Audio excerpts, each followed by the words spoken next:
여러분 안녕하십니까. 화천대유 대주주 김만배 씨와 신앙림 전 뉴스타파 전문위원의 대장동 사건 관련 허위 인터뷰 의혹에 대해 대통령실이 희대의 대선 정치 공작 사건이라는 입장을 내놨습니다.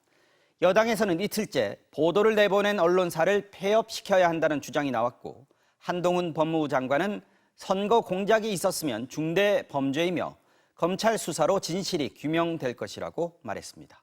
조희영 기자입니다. 뉴스타파는 지난 대선 직전 윤석열 대통령이 지난 2011년 대장동 관련 불법 대출 정황을 포착하고도 사건을 덮었다는 취지의 화천대유 대주주 김만배 씨의 육성을 보도했습니다. 검찰은 이 인터뷰를 허위로 보고 보도 대가로 금품이 오간 정황을 수사하고 있습니다. 대통령실 고위 관계자는 이 인터뷰를 두고 지난 2002년 대선의 김대엽 사건을 잇는 희대의 대선 정치 공작 사건이라며 처음으로 공식 입장을 내놨습니다. 대장동 사건의 몸통을 이재명 후보에서 윤석열 후보인 것처럼 조작하고 대선을 사흘 앞두고 녹취록을 풀어 결과를 바꾸려 했다며 민심을 왜곡하고 선거제도를 무용지물로 만드는 악습의 고리를 끊어야 한다고 했습니다. 또 집중적으로 가짜뉴스를 실어 나른 언론 매체들이 있었다며 사실상 MBC를 지목했습니다. MBC는 당시 공개된 대화 내용과 논란의 이유, 정치권 반응 등을 담아 4개의 리포트로 보도했습니다. 이동관 방송통신위원장이 가짜뉴스는 국기문란 행위라며 패간을 시사하는 원스트라이크 아웃을 예고한 지 하루 만입니다. 국회 대정부질문에서도 여당 의원들의 공세가 이어졌습니다. 선거 공작에 대해서 철저히 수사해서 엄단해 주시기 바랍니다. 처벌받지 않고 넘어가니까 정치 경제적으로 남는 장사가 되고 반복되는 거라고 생각합니다. 반드시 투명하게 수사해서. 뉴스타파는 언론사가 아니라 가짜뉴스 숙주로 전락했으므로 폐업 등 강력한 조치도 사실 검토돼야 된다. MBC, KBS, JTBC 등도 조사 결과에 따라서 책임을 져야. 여당은 또 당시 야당 대선 후보였던 이재명 더불어민주당 대표가 윤석열 대장동 몸통설을 주장하며 이슈화시키려 했다며 정치 공작의 배후와 공모자에 대해서도 철저히 수사하라고 촉구했습니다. MBC 뉴스 조희영입니다. 보험금을 노리고 계곡에서 남편을 살해해서 무기징역을 선고받은 이은혜가 남편의 사망보험금 8억 원을 달라면서 보험사를 상대로 옥중에서도 소송을 이어왔는데요. 오늘 법원이 이은혜가 고의로 남편을 해쳤기 때문에 보험금을 받을 수 없다면서 청구를 기각했습니다. 김지인 기자가 취재했습니다. 지난 2019년 6월 경기 가평의 계곡에서 내연남과 함께 남편을 물에 빠뜨려 살해한 이은혜. 이듬해 11월 남편의 생명보험금을 달라며 보험사를 상대로 소송을 냈습니다. 당시 경찰이 보험금을 노리고 남편을 살해한 게 아닌지 재수사에 착수한 상황이었는데도 버젓이 소송을 낸 겁니다. 이은혜는 남편이 숨지면 보험금을 자신이 받도록 2억 원, 3억 원, 3억 원, 3개 보험을 들었지만 보험사는 보험 사기로 의심된다며 지급을 거부했습니다. 수사 도중 도주했다 넉 달여 만에 붙잡힌 이은혜는 결국 남편을 살해한 혐의로 법정에 세워졌습니다. 그런데 재판을 받으면서도 1심과 2심에서 잇따라 유죄를 선고받고도 8억 원의 보험금 소송은 취하하지 않았습니다. 선고를 미뤄왔던 1심 법원은 2년 10달 만에 이은혜에게 패소 판결했습니다. 남편의 사망보험금을 자기가 받도록 계약을 맺고 남편을 고의로 해쳤기 때문에 보험금 지급 의무가 없다는 겁니다. 이은혜는 형사재판에서 고작 돈 때문에 누군가의 목숨을 빼앗는다는 것은 있을 수 없는 일이라며 줄곧 무죄를 주장해왔지만 보험금 옥중 소송에서도 이 주장은 인정받지 못했습니다. 2심까지 이은혜는 무기징역을, 공범인 내연남 조연수는 징역 30년형이 선고된 상태로 현재 대법원 최종 판단이 남아 있습니다. MBC 뉴스 김재인입니다.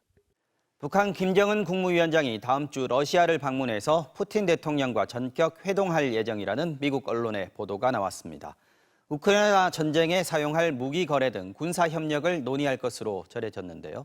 러시아에 무기를 제공하는 대가로 북한은 첨단 기술과 식량을 지원받는 조건인데 미국 정부도 관련 보도를 부인하지 않았습니다. 워싱턴에서 왕종명 특파원이 전해드리겠습니다. 뉴욕타임스는 미국 정부 관계자를 인용해 김정은 위원장이 직접 러시아를 방문해 푸틴 대통령과 무기 거래 협상을 마무리 지을 거라고 보도했습니다. 오는 10일부터 13일까지 블라디보스토크에서 동방경제 포럼이 열리는데 김 위원장이 열차를 타고 가서 푸틴을 만날 수 있다는 겁니다. 2019년 4월 첫 정상회담을 4년 만에 재연하겠다는 건데 김 위원장이 모스크바까지 갈 수 있다는 관측도 있습니다. 백악관도 보도 내용을 부인하지 않았습니다. 북러 간 협상이 적극적으로 진전되고 있다면서 김 위원장이 러시아에서 정상급 외교 접촉을 기대하고 있다는 정보가 있다고 밝혔습니다. 보도 내용을 사실상 인정한 건데 백악관은 최근 세르게이 쇼이구 러시아 국방장관의 방북과 김정은 푸틴 친서 교환을 언급하면서 두 정상이 나서 무기 거래 협상을 단판 지을 가능성을 내비쳤습니다. Russian officials traveled to Pyongyang for follow-on discussions about potential arms deals between the DPRK and Russia. Following these negotiations, high-level discussions may continue in coming months. 이번 협상에서 북한은 러시아가 우크라이나 전쟁을 위해 시급한 탄약과 대전차 미사일을 공급해주는 대가로 북한에게 절박한 러시아의 첨단 무기 기술과 식량 지원을 요청할 거라는 전망이 나옵니다. But the price of satellite launches as well as nuclear submarine technology has been viewed by China and Russia as very steep. I think both sides are a little more desperate right now. 이와 별도로 러시아는 북한과 연합 군사훈련 개최를 논의 중이라고 공식적으로 확인했습니다. 한미일 군사협력에 맞서 우리도 가만히 있을 수 없다는 북중로의 결속이 속도와 강도를 높이고 있습니다. 워싱턴에서 MBC 뉴스 왕중명입니다. 서울시청 앞에 있는 서울광장 아래에 3천여 제곱미터에 달하는 거대한 지하 공간이 있다는 사실이 처음으로 공개가 됐습니다. 서울시는 이를 시민들에게 개방하고 활용 방안에 대해서 의견을 수렴해서 새로운 공간으로 조성하겠다고 밝혔습니다. 김세영 기자가 현장 취재했습니다. 컴컴한 지하 통로 안으로 사람들이 들어섭니다. 조명을 비추니 콘크리트로 만든 거대한 공간이 드러납니다. 육중한 기둥들이 도열해 있는가 하면 천장엔 각종 배관들이 지나고 있습니다. 군데군데엔 마치 오래된 동굴처럼 하얀 종유석과 석순도 보입니다. 40년 만에 처음으로 모습을 드러낸 서울광장 아래 지하 공간입니다. 1984년 서울 지하철 2호선 개통 시 시청역과 을지로 입구역 사이에 만들어진 이 공간은 폭 9.5m, 높이 4.5m, 총 길이는 335m에 달합니다. 바로 위에는 지하 상가가 위치해 있고 아래로는 지하철이 다니고 있습니다. 그래서 여기를 통해서 동쪽으로는 을지로 지하 상가를 가고 북쪽으로는 광화문까지 연결할 수 있는 아주 중요한 지하 네트워크의 주요 결절점이라고. 이 공간의 당초 용도는 밝혀지지 않았지만 서울시는 시청역과 을지로 입구역 간의 연결을 위해 만들었던 것으로 추정합니다. 서울시는 3천여 제곱미터에 달하는 공간 본연의 모습을 그대로 공개하고 어떻게 활용할지 내일부터 시민들의 의견을 받기로 했습니다.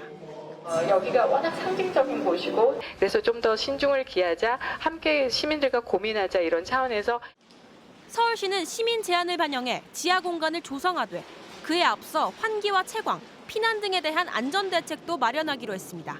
MBC 뉴스 김세영입니다. 어제 정의기억연대 등의 반발로 무산됐던 이목상 작가의 기억애터 조형물들이 오늘 끝내 철거가 됐습니다. 오세훈 서울시장은 시민단체가 죽었다는 표현까지 써가면서 이들 단체를 비난했고 정 의원은 위안부들의 기록이 훼손됐다면서 오 시장에게 책임을 묻겠다고 맞섰습니다. 변윤재 기자가 취재했습니다. 커다란 굴착기 한 대가 바닥을 긁어내자 추모공원의 바닥이 힘없이 뜯겨나갑니다. 조형물이 형체를 알아볼 수 없이 부서진 채 흙먼지에 나뒹굽니다. 위안부 할머니의 그림과 말이 새겨져 있던 조형물이 수거 차량에 실립니다. 오늘 오전 6시쯤 서울시가 일본군 위안부 추모공간 기억애터에 있던 이목상 작가의 조형물 2개를 철거했습니다. 정의기억연대 등 시민단체들은 오늘은 현장 대치하지 않아 충돌은 없었습니다. 철거가 완료된 뒤 오세훈 서울시장은 자신의 SNS에 시민단체는 죽었다면서 위안부 피해자를 보호하는 단체가 성추행 작가의 작품 철거를 막고 우리 편들기 운동을 한다며 강도 높게 비판했습니다. 정의기억연대 등 시민단체들도 곧바로 성명을 냈습니다. 임 작가 혼자가 아닌 여러 사람들과의 공동 작품인데다 위안부 할머니들의 증언록과 그림도 담겼는데 충분한 논의 없이 철거를 강행했다고 규탄했습니다. 무슨 정치적인 계산이 아니고서 이득이 본다고 생각하는 거 아니고서야 뭐 이렇게 무자비한 행태를 한 오세훈 시장에 대해서는 저희가 끝까지 책임을 물을 거예요. 서울시는 논의 절차를 다 거쳤다고 반박했습니다. 우리가 7월 26일인가 28일인가에 이제 처음 보도자료가 나갔을 거예요. 무관정 계속 놔두고 대화하는 것은 현실적으로 좀 어려웠을 것 같아요.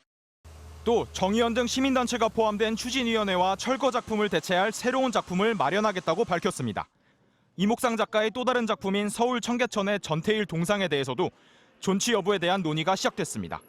전태일 재단은 노동계와 문화여성 인사 등으로 수기위원회를 꾸리고 세 차례의 회의를 거쳐 결정할 방침입니다. MBC 뉴스 변윤재입니다.